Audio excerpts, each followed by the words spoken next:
Hi friends, welcome to today's video. My name's Stephanie and today I'm going to be showing you Mooncat's new Songs of Sirens collection. This collection is massive. It is 9 polishes and they are enchanting, inspired by sirens, the deep sea. We have shimmers and flakies, magnetics, thermals, and even a new type of formula, which I will get into later. As always, I will save more of my thoughts until after some comparisons, but for now, let's dive into these swatches. The first shade we have is the Siren's Revenge, and I think I would describe this as a mint blue crelly base with a strong green to aqua to blue shifting shimmer. This one had a really nice formula where it was a bit more pigmented than I was expecting. I was kind of expecting this one to be a lot more sheer, especially for being such a light color, but as you can see, this one gave me really great coverage on the first coat alone, and it built up really nicely in 2 coats. I think if your nails are shorter than mine, you could get away with 2 coats depending on your application as well. It might even be hard to see, but there is just like the smallest hint of visible nail line, so I wanted to show this in 3 coats and there's barely any difference. So I would just call this a 2 to 3 coater depending on your preference. And here it is with some slightly adjusted lighting so you can see that blue shift in the shimmer. It is a little harder to tell because of the glare, but it is really pretty. Next we have the Sea Between Us, and this is an ocean blue jelly that is absolutely packed with these glowing green and gold iridescent flakes, as well as a subtle shimmer or holographic glitter. I knew this was going to be a favorite from this collection. I just love these jelly flaky formulas from Mooncat so much. The formula was really easy to work with. It just was very sheer on the first coat as expected. I did end up doing a slightly thicker second coat here, and personally I would say that the flakies in this really just cover up so much of your visible nail line. It's hard to make out unless you're really looking for it, so I would call this a 2 coater, but I still did do a 3rd coat here just to show you how much more opaque it gets. It doesn't really deepen the color too much, so I don't really think you would need a 3rd coat unless your nails are much longer. Next we have Maelstrom, and this is the other jelly flaky in the collection. This one is slightly deeper with almost a teal leaning undertone maybe to that blue base color, and maybe it's just me, but I feel like the flakies in this just glow this lime green and you don't really see any gold like you did with the last shade. I'm not sure if that's just the darker base color that's affecting it or if it is a different kind of flaky, but this one also does have that dainty hollow glitter running throughout it, and it is just so beautiful. I would say this one is my top favorite from the collection. I just love these deep sea ocean mermaid kind of colors, and because this one is a bit of a darker color, it did build up to be fully opaque for me in just 2 coats. I did also notice that the flakies in this one had more of a duochrome shift where they shift to teal in extreme lighting, and I absolutely love that. I think the flakies are different because I didn't see this shift in the last shade. Next we have Am I Everything You Fear, and this is a super dark teal crelly base. I know it's kind of hard to tell because it is just absolutely packed with this fuchsia shimmer that shifts to orange and yellow in extreme angles, and there's a dainty hollow sparkle in here as well. So this is kind of a similar shimmer formula as some shades like the Goddess Complex collection, but this one is much darker and I really love the vibes of this one. I think it's so unique with this teal base color and the strong contrasting shimmer. This one had another super smooth formula that was very pigmented, and I found this one opaque for me in 2 coats. While it was a little bit sheer on the first coat, I think this one is more on the pigmented side, so it does build up really nicely, but there is going to be a hint of nail line in more extreme angles of lighting, so I could see you needing a 3rd one depending on your preference. And here it is with the adjusted lighting so you can see that shift to gold. It is so intense. Up next we have Quicksand's Embrace, and this is Mooncat's very first holographic magnetic. So it's the magnetic shimmer that looks silver here, but it has this linear holographic effect. And the base color is this kind of sandy, beigey, rosy color. I would say that this one's kind of in between a jelly and a crelly. As you can see here on the first coat, it definitely is really sheer where you still see my nail line. And doing 2 coats does build up the color a little bit more, but there is still going to be some nail line, especially if you are doing a cat eye effect like I'm doing here. Personally, I'm not a fan of jelly magnetics. I just like them to be a lot more opaque, and generally Mooncats are, so I was kind of surprised by this one. But doing a 3rd coat definitely does help, though I wouldn't call it 100% opaque, maybe like 98%. And as far as the holographic effect goes, you might be able to see it a little bit on camera, but I will say in real life you don't really see it at all. So of course I am also going to be showing this with the velvet effect because that's just my preferred way of wearing magnetics. I usually paint on a coat while holding the magnet next to my nail and then just pulling the magnet away, and that's usually enough to shift the pigment around, but as you can see, it's not really doing much. So here I have the velvet effect on the left and then 2 coats with no effect on the right, and I would say that there's no difference here, so this was kind of disappointing. So moving on to the thermals of the collection, this first one is Treachery in the blue, and I think I would describe this as a darkened medium blue in the cold state as seen here, that transitions to this muted rosy blush shade when warm, and there's this dainty hollow glitter in here as well. The formula on this one was nice. It was just a little bit streaky or patchy on the first coat here, but doing a 2nd coat made it fully opaque. As you can probably tell, I'm running a little bit cold here, so this is how it looks in the coldest state, and I absolutely love this blue color and the contrast of those little dainty hollow sparkles. And here it is in the warm state, as well as on my other hand where it's kind of like in between. And I gotta say, I really enjoyed the transitions on this one. And the other thermal is Dark Omens, and I think I would describe this as a super dark purpley gray color in the cold state as seen here, that transitions to an almost medium purple, slightly orchid leaning color in the warm state. And this one has no hollow glitter or shimmer, it is just a thermal between 2 colors. So formula wise, this one was easy to work with, but as you can see, it is pretty streaky on the first coat, so it didn't really level the best, but it does look fully opaque here in 2 coats because of how dark this base color is. And I do really love this cold state as well, where it's just like so dark and you can't really tell where it's purple or gray or something in between. And here it is in the warm state. On the left is my initial 2 coat swatch that you just saw me do, so you can see that it's still a little bit streaky or patchy in some spots, so I feel like you did need a 3rd for this one. Next we have another magnetic, and this one is Ghost Ship. This is a medium purple jelly base that has a silver magnetic shimmer and a strong cobalt blue shimmer outside of that. So again, formula wise, this was really easy to work with. It just was a little bit sheer, slightly more on the jelly side, but it does build up really nicely in 2 coats where I would call it fully opaque, or at least opaque enough for me. I think the base color, even though it's like a medium purple, is a little bit on the darker side, and there's also just so much shimmer in here that it just really distracts from any visible nail line. And I do really like the strong contrast of the silver shimmer as well from the magnetic pigment. So like before, here it is with the velvet effect on the left and then no effect on the right, and I love the contrast of the velvet effect on here. This one velvetized so beautifully. This is 2 coats of each, by the way.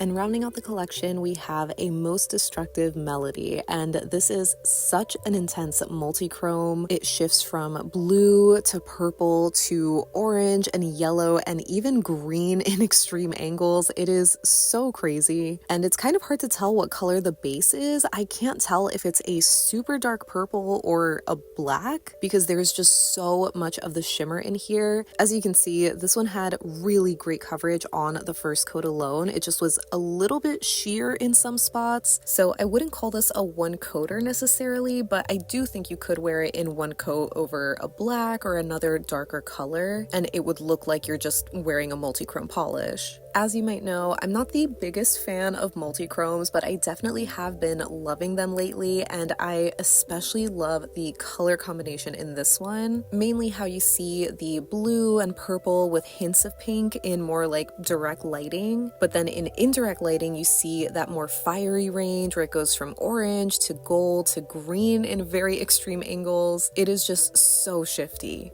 And here is the first half of the collection worn as a Skittle. I'm wearing 2 coats of each, and you can see on my middle finger with the Sea Between Us that it's actually a little bit sheer. I think I just did some thinner coats here, so again, you might need a third for that one, but I do think the others look great. The only one that I'm a little bit disappointed by is Quicksand's Embrace, because even in direct sunlight, you really can't see any holographic effect. It is just super, super subtle. And obviously in shade or more indirect lighting, it's not going to show up at all, but the flakies at least glow. And then here is the other half of the collection on my other hand. Again, I'm wearing 2 coats of each, and I think that's all you need for the thermals when you do have shorter nails. Oh, and I'm wearing Quicksand's Embrace again on my thumb, but this time with no effect. And I would say the color is definitely pretty similar to the warm state of Treachery in the blue. Maybe that one's just a little bit darker, so definitely super cohesive.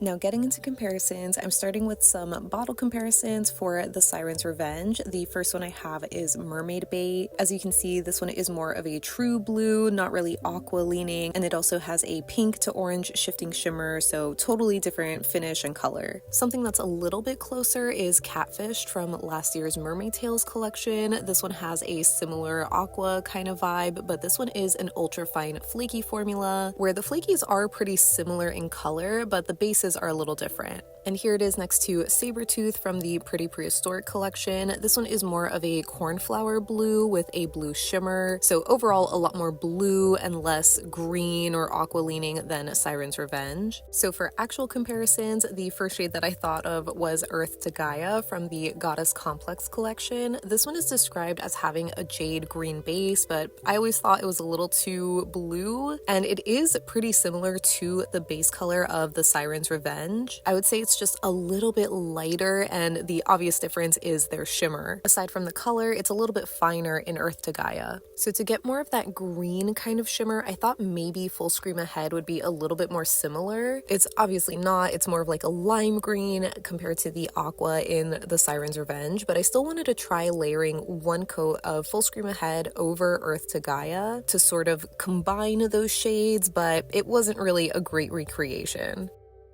Then for the Sea Between Us, I immediately thought of Mooncat's Catfished, but once I saw the actual colors, I was like, okay, no, Catfished is definitely a lot more similar to the Siren's Revenge. The Sea Between Us is more of like a true medium kind of blue shade, and Catfish is kind of like in the middle. So I thought maybe a closer comparison would be When Hell Freezes Over, which was one of their limited edition individual releases from last year. It's a beautiful, beautiful shade of blue that has that same kind of iridescent flaky and that dainty hollow glitter. They are super, super similar, but not exact dupes. I would say that When Hell Freezes Over is a little bit darker, but they do look like they have the same flakies. So if you did miss that one, the Sea Between Us is a great alternative.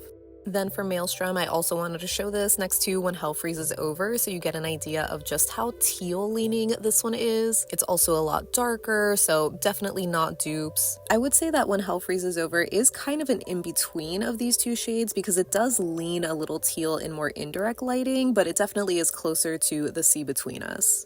So I would say the closest shade to Maelstrom is Drown My Demons, but they are obviously very different finishes. They're only similar in color, where they have that same bright green sort of shimmer or flaky particle in this super deep teal blue base color. But again, Drown My Demons is a magnetic, so totally different finishes, but basically the same color. And lastly for the shade, I have a few more bottle comparisons next to Poseidon's Prize and Sunken Splendor from the Expedition Atlantis collection. Poseidon's Prize is still around, but this one is more of like a medium blue kind of shade, while Sunken Splendor is a bit of a lighter green, and this one has a gold shimmer and gold flakies, but they're a lot more sparse than Maelstrom is, so kind of similar vibes maybe, but not dupes at all.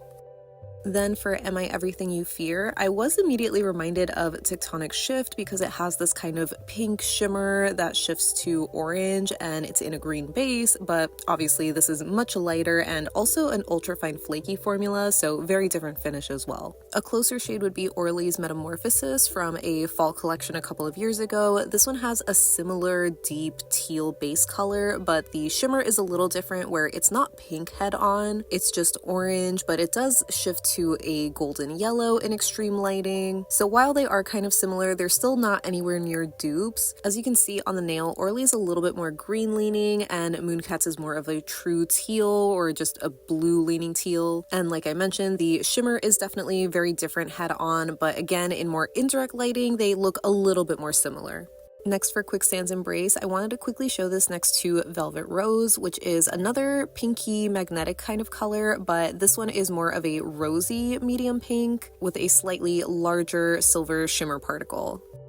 I think a closer comparison would be Mooncat's Sand Viper from last year's Midnight Rodeo collection. That one definitely has a very similar base color, but the obvious difference is in their finish, where Sand Viper is just a shimmer that has this like orangey shimmer, and Quicksand's Embrace is the magnetic but more of a silver kind of pigment. On the nail, I'm wearing 2 coats of each, and again, I would say that the base colors are really similar, but Sand Viper is a little bit more sheer.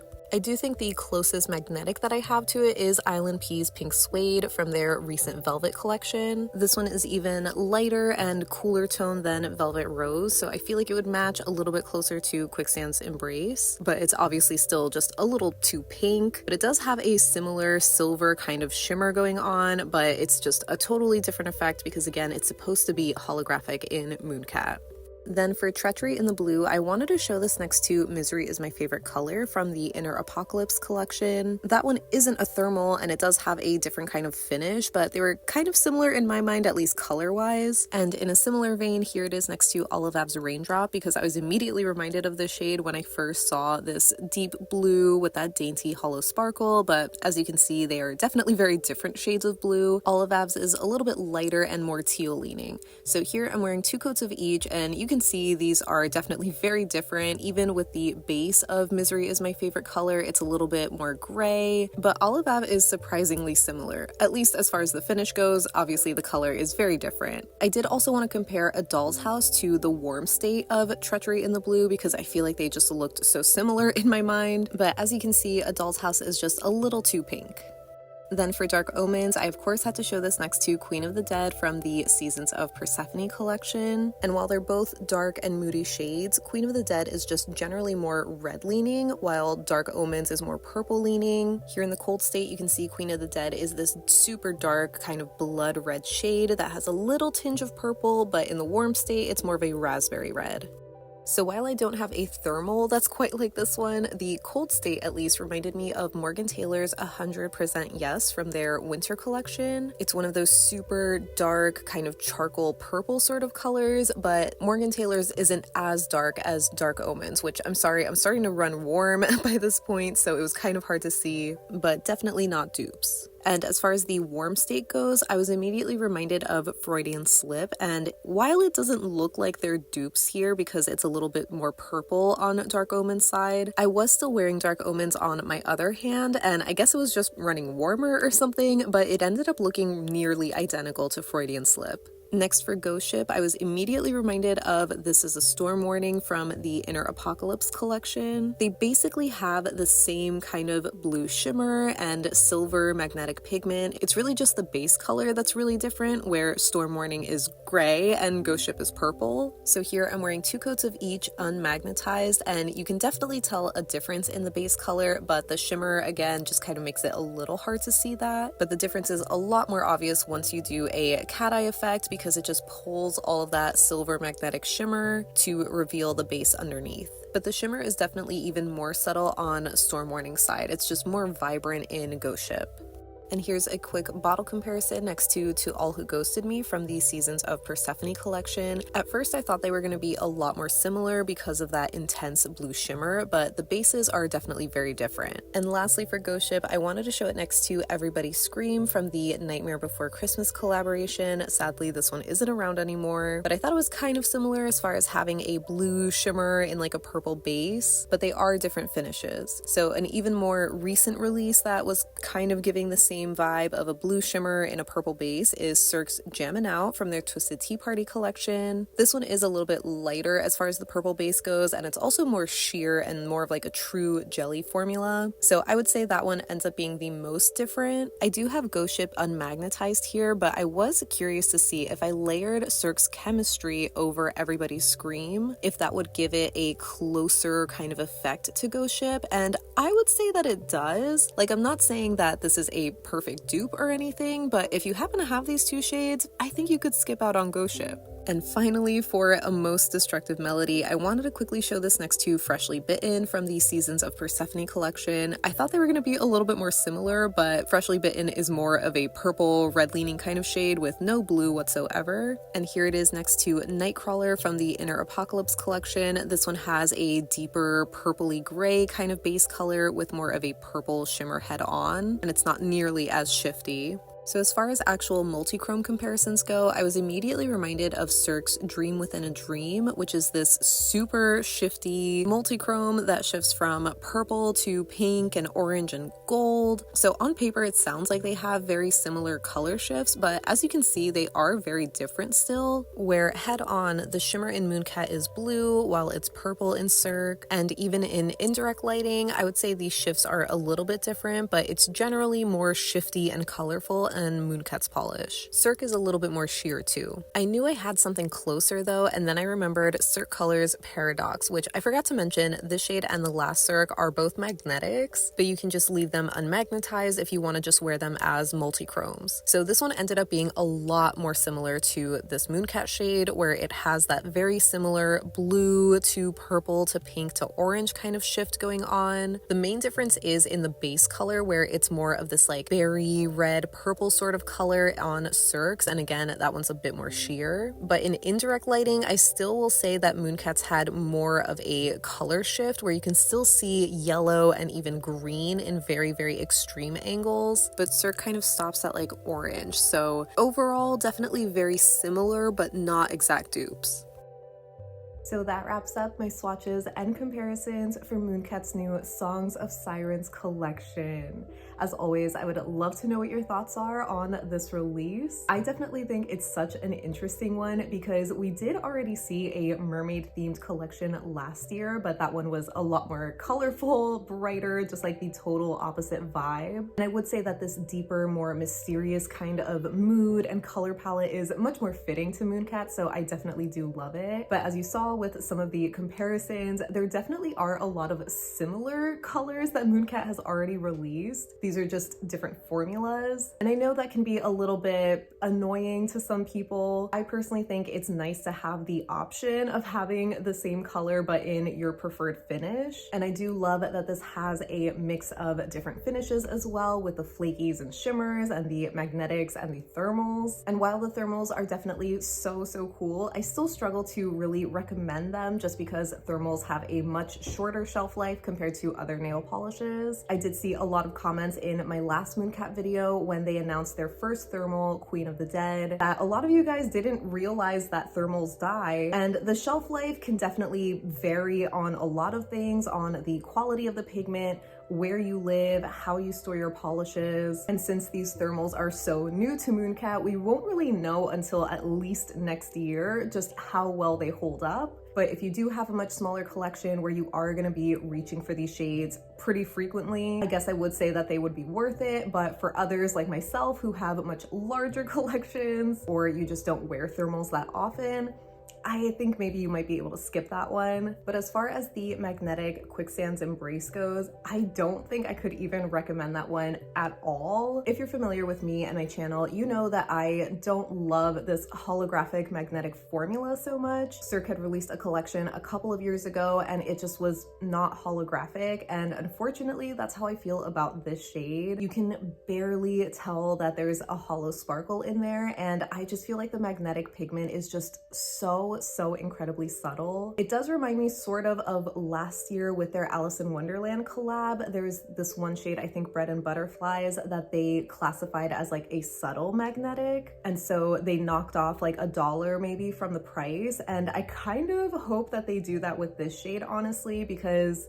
it is subtle and it's not just the base color, it is just the actual effect as well. I don't think it should cost the same amount as other magnetics. In full disclosure, at the time of recording this, I don't know the prices, so if it is a little bit cheaper than their other magnetics, great. But yeah, just as long as you know what you're getting into with this polish. I don't know if I just got a bad bottle, but as far as magnetics go, I do generally love Mooncat's magnetics, but this one is my least favorite so far. But other than that, I generally do like this collection a lot. I think the vibes are absolutely perfect, so immaculate. Like I mentioned, I definitely love the blues and teals a little bit more, but I would love to know which ones you like, which ones you're planning on getting, if you're grabbing the whole collection or skipping it entirely. Let me know any and all thoughts that you have down below so we can chat about it.